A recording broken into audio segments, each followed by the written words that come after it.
Halo teman-teman, salam hangat dari Surabaya. Tapi kali ini di rumah aja. Saya Ilham, pemberlakuan pembatasan kegiatan masyarakat atau PPKM darurat tidak boleh menghalangi kampus dan sivitas akademika untuk terus berinovasi. Inilah kisah unik dan inspiratif dari kampus Mitra Sevima di seluruh Indonesia yang kami rangkum dalam Flash News Mitra Sevima.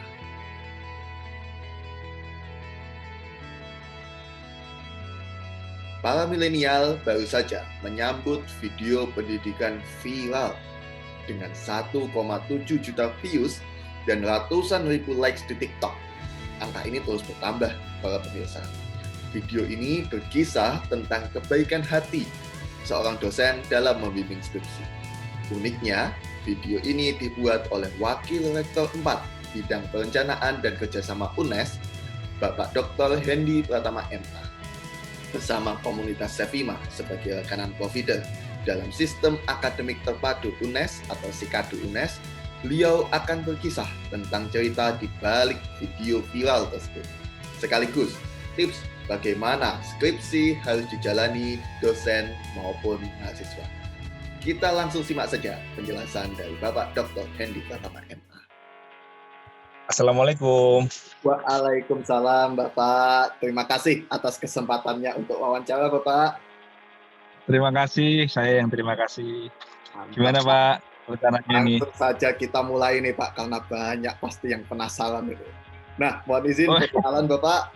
Saya Ilham dari Sevima. Kemarin sudah sempat cerita-cerita sedikit nih Pak, rekanan lama UNES untuk penyediaan provider di sistem akademik Sikadu. Nah, saat ini bertemu di momen yang berbeda nih Pak, sebagai wartawan untuk mengangkat kisah yang bikin netizen penasaran nih Pak, video TikTok.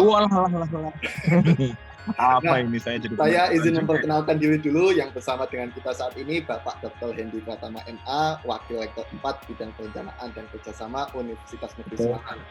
Nah, teman-teman wartawan biasa kenal Pak Hendy sebagai Kepala Humas Milenial, karena beliau dulu Kepala Humas dan sekarang komika stand up juga masih ya Pak, dan sekarang terkenal di kancah nasional karena video TikTok-nya berkirim email kepada mahasiswa yang baru-baru saja bilang. Nah, bisa dikisahkan nggak Pak tentang video TikTok ini? Kisahnya seperti apa? Jadi sebenarnya gini Mas, saya itu terinspirasi dengan adanya mahasiswa atau orang tua mahasiswa yang kadang-kadang mengeluh. Kenapa sih dosen itu susah untuk diajak kerjasama bimbingan, ya kan? Lah, saya merasa nggak gitu kan. Jadi saya ungkapkan bagaimana seorang dosen itu sebenarnya mampu loh membimbing skripsi dengan tidak menyusahkan orang gitu, maksudnya bisa gitu menjaga kualitas tapi tidak menyusahkan. Nah, itu saya ungkapkan di TikTok, ceritanya gitu. Nah, pesan-pesan Pak yang ingin disampaikan Bapak dari video viral ini apa Pak? Nah, pesan saya gini, skripsi ini kan suatu proses pembelajaran. Pembelajaran ini kan harusnya dilakukan seperti pembelajaran layaknya kelas yang lain. Kalau kelas yang lain ada target, satu semester harus selesai sekian SKS, kenapa skripsi tidak bisa? Nah, di situ saya sampaikan bahwa, skripsi itu susah karena memang standarnya kadang dilupakan oleh orang. Kalau misalnya harus 1 semester, atau 2 semester, atau sebelum 2 semester harus selesai, atau 1 semester. Nah, ini deal-deal semacam ini tidak pernah dilakukan sehingga skripsi bisa molor sampai yang kita sampai nggak terbatas lah ya.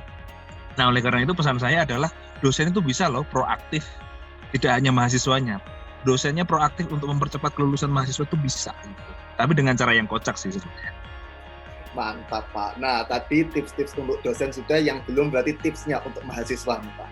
Di masa pandemi ini bagaimana menurut Bapak tips bagi mahasiswa untuk rajin mengerjakan skripsi Pak? Ya, kalau untuk dosen tadi udah, kalau untuk mahasiswa sama. Jangan terlalu baper dengan kelakuan dosen. Karena gini ya, dosen itu biasanya kelahirannya itu 20 tahun atau bahkan 30 tahun berbeda daripada mahasiswanya. Saya yakin kok mahasiswa yang sekarang ini besok kalau udah jadi dosen juga akan ada gap terhadap mahasiswanya. Jadi kalau misalnya dosennya sedikit ngambek karena lagi sibuk dihubungi atau lagi agak lama nggak koreksi-koreksi, ya dihubungi saja terus yang sopan. yang baik, terus dikerjain aja nggak usah kebawa kesinggung, karena ini dua belah pihak. Dosennya tersinggung karena mahasiswa sekarang kalau nanya itu udah kayak temennya sendiri. Bapak di mana? Bisa konsultasi nggak? Buat beberapa dosen masalah loh. Tapi mahasiswa juga tersinggung gara-gara ini udah di-submit sekarang udah 2 minggu, 3 minggu, 4 minggu kok nggak disentuh-sentuh Pak, gitu kan. Nah ini dua belah pihak harus menyadari bahwa gap kultural dan gap umurnya harus diatasi bersama gitu. Jangan ngambekan lah di dua belah pihak. Gitu Mas Ilham.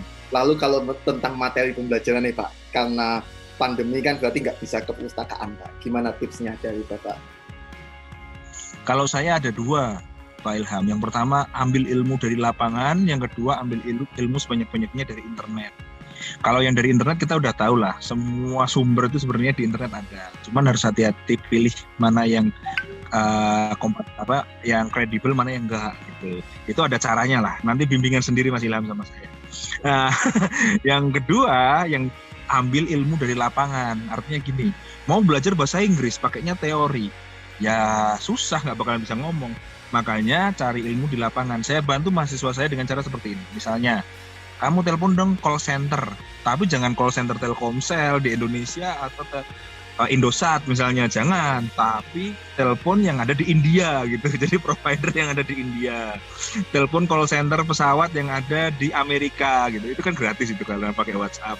Nah, di situ kamu ngomong, pengen belajar bahasa Inggris, cara memesan tiket pesawat. Nah, inilah yang namanya nyari ilmu di lapangan, tapi nggak usah keluar rumah karena masa pandemi, tetap bisa bahasa Inggris. Nah, yang lain lagi juga iseng-iseng bikin TikTok pakai bahasa Inggris atau lihat TikTok pakai bahasa Inggris juga gitu, kemudian pakai kontennya itu pakai dalam bahasa Inggris. Nah, ini juga cara-cara lah untuk belajar di lapangan.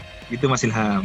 Mantap tadi. Pak, tadi sudah disinggung tentang bisa mahasiswa itu sampai frustasi gitu Pak, karena memang proses bimbingan skripsi ini panjang. Nah, terakhir nih Pak, kita gimana tipsnya supaya mahasiswa ini enggak depresi Pak dalam menghadapi proses skripsi? Iya, saya rasa memang skripsi itu adalah perwakilan atau representasi hidup secara utuh. Jadi mahasiswa harus tahu bahwa skripsi itu tidak selamanya indah dan hidup juga tidak selamanya indah.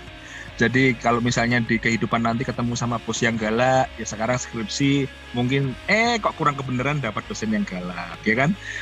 Nanti dalam situasi bekerja dalam kehidupan ada yang udah naik pangkat, kalian belum naik pangkat lah. Deskripsi teman-teman udah lulus, kamu belum. Nah, gitu kan. Artinya bahwa anggap saja skripsi ini adalah miniatur kehidupan. Sehingga kalau berhasil melewati ini, maka akan berhasil dalam kehidupan.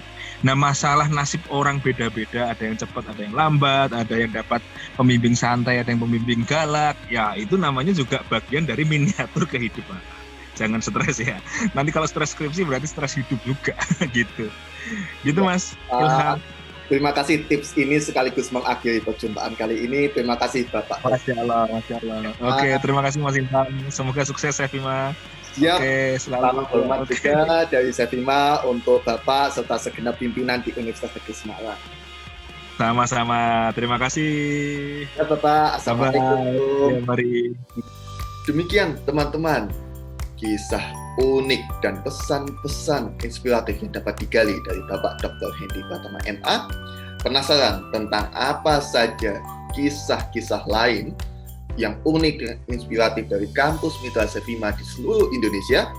Saksikan terus Flash News Mitra Sevima di pekan-pekan selanjutnya. Saya Ilham undur diri. Terima kasih dan sampai jumpa. Solusi teknologi perguruan tinggi Anda. Sevima, Revolutionize Education.